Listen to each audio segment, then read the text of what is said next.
Hey, everybody. There's that guy, there's that. And I got luggage. Yeah, Chris, what's in the bag?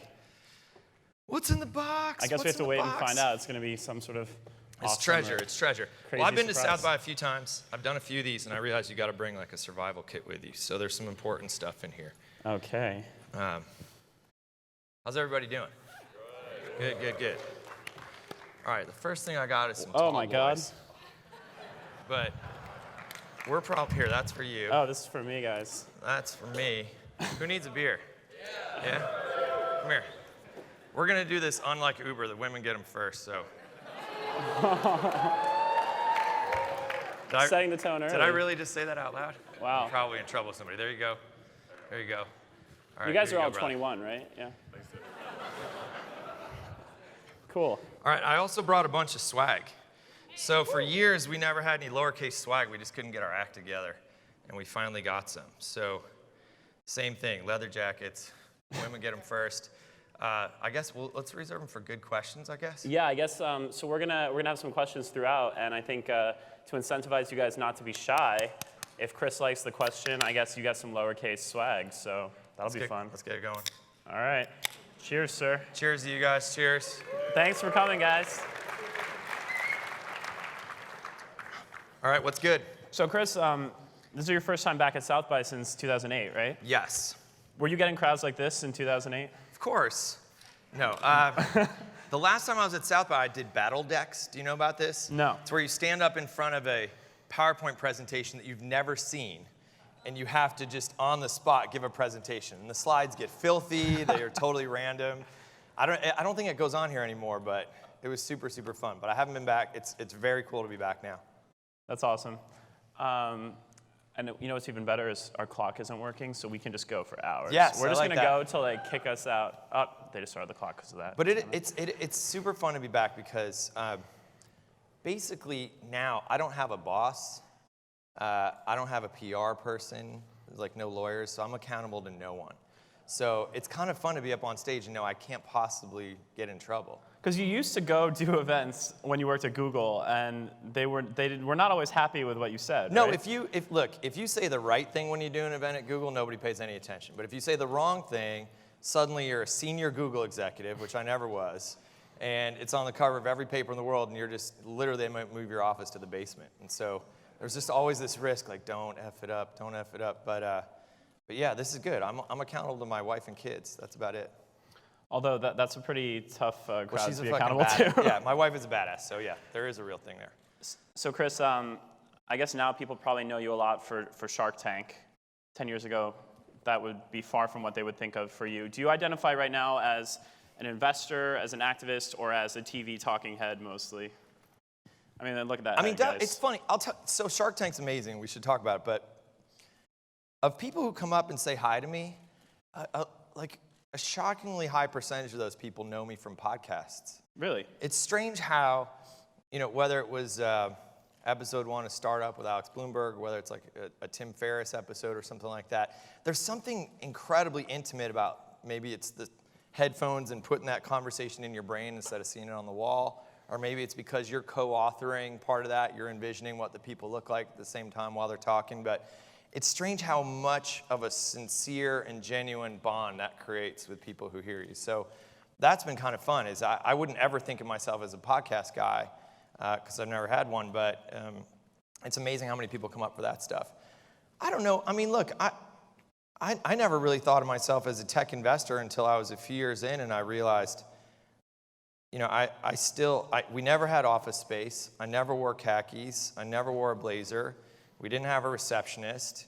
Even when they went to shoot the opening for Shark Tank, they said, well, we want to come by your offices, where you have like lowercase in the wall. And I'm like, guys, I'm sorry.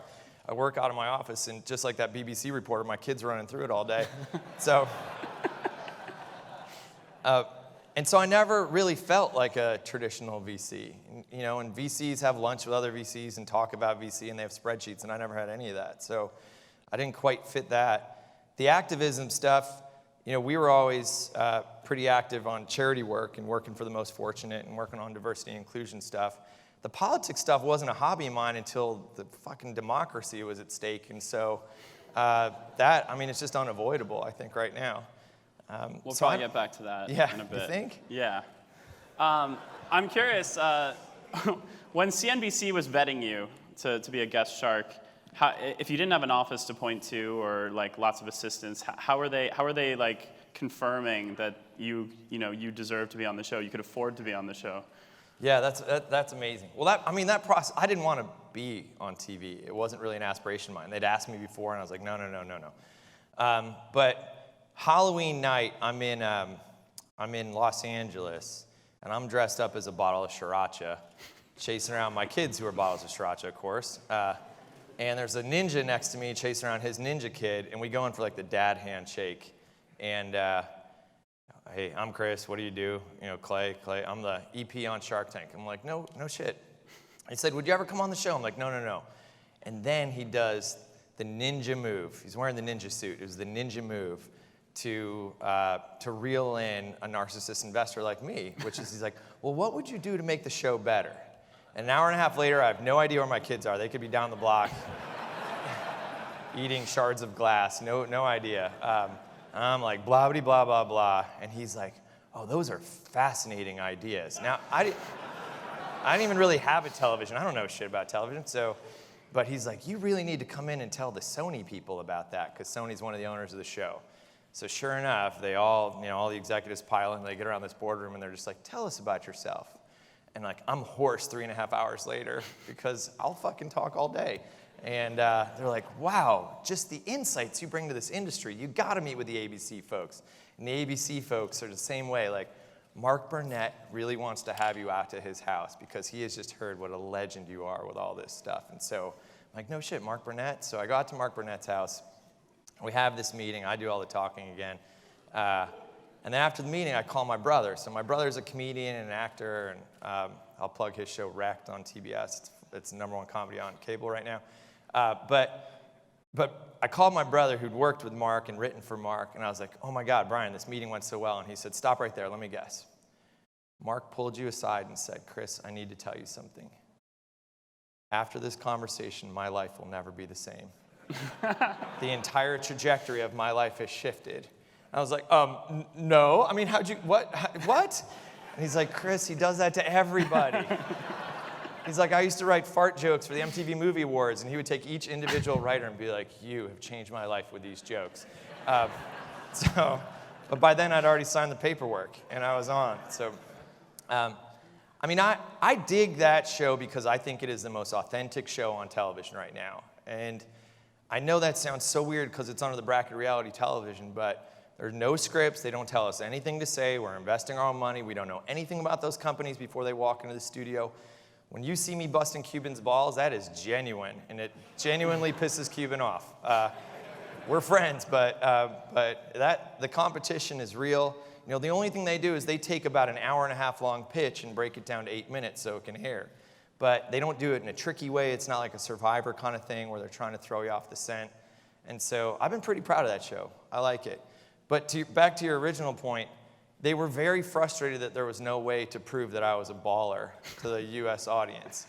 They're just like, well, let's show your array of sports cars. I was like, we have a Tesla with just a couple thousand miles on it because we UberX everywhere. And they're like, shit, okay, what about your yacht? I'm like, Jesus, you have to be an asshole to own a boat right now. And they're like, your plane? Like, Robert has his name on the side of a plane. I'm like, congratulations, Robert. And so so when you watch the opening of that show, that is an office that I borrowed from Heavy Bit, an incubator up in San Francisco with a cool exposed brick and shit. And like, they put my logo up on a screen to make it look like it was our offices. And then we had a fake wine party at 8 in the morning at the Battery. And we're like, cheers and glasses. And, yeah, because America needs to know you're a baller, In terms of being on the show and the companies that you've seen, were you surprised by the quality or the mix of companies they were putting before you? I mean, obviously you'd seen the show, but yeah, most of us don't get to be backstage. Yeah, and by the way, this should probably be empty by the end of the interview, just letting you know. He's calling me out. So when Shark Tank started, it was kind of a joke. Like, it was, stuff that at best would end up as an end cap at Bed Bath & Beyond. It was gadgets. It was just mom and pop shops, and they didn't know. They didn't know where it was going to turn out. And in fact, when I was watching an early episode of that show, way before I was on the show, I was in a hotel room flipping channels, saw CNBC, and I saw the pitch for the car sick bib. Has anyone seen the car sick bib? So this is what it is. It's basically a bag with a windshield that you put on your kid's car seat. So when they puke, all the puke is like collected on this windshield and drains into this bag, and then you can just roll it up and throw it away, right? And they demoed that? So they demoed it by pouring like pea soup and mac and cheese through like this really spooky clown mannequin, and it spread all over the studio floor. And so I saw it, and I just tweeted out, hey Cuban, hey Damon, are we serious with the car sick babe? Come back to the big boy game, okay? And they retweeted that to their followers, who savaged me. Like, I've been on the internet a long time. I know what a mob looks like.